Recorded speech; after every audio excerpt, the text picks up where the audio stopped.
उद्या होणाऱ्या रंगपंचमीच्या उत्सवानिमित्त अंबड पोलीस ठाण्यामध्ये जे नागपूर येथे झालेली जी घटना आहे त्याच्या पार्श्वभूमीवर अंबड पोलीस ठाण्यामध्ये 9 ठिकाणी फिक्स पॉईंट व 3 सेक्टर पेट्रोलिंग लावण्यात आलेले आहे। त्याचप्रमाणे रात्री देखील फिक्स पॉईंट असणारे गुड मॉर्निंगसाठी देखील विशेष पथक नेमण्यात आलेले आहे। कोणत्याही परिस्थितीत कायदा सुव्यवस्थेचा प्रश्न येणार नाही, रंगपंचमी ही शांततेत होईल यासाठी अंबड पोलीस ठाण्याकडून स्ट्रॉंग बंदोबस्त लावण्यात आलेला आहे आणि माननीय पोलीस आयुक्त श्री संदीप कर्णिक सर यांच्या मार्गदर्शनाखाली तसेच माननीय उपायुक्त मोनिका राऊत मॅडम आणि सहाय्यक पोलीस आयुक्त श्री देशमुख सर यांच्या निर्देशनानुसार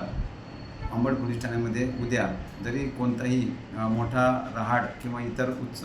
कार्यक्रम नसला रंगपंचमीचा, तरी खाजगी स्तरावर जे लोक रंगपंचमी करणार आहेत त्यांना आजपासूनच आम्ही कायदेशीरपणे रंगपंचमी साजरी करा, कोणताही अनुचित प्रकार घडून देऊ नका अशी सूचना करीत आहोत आणि उद्या स्ट्रॉंग बंदोबस्त लावून रंगपंचमी शांततेत साजरी होईल अशी मी खात्री देतो।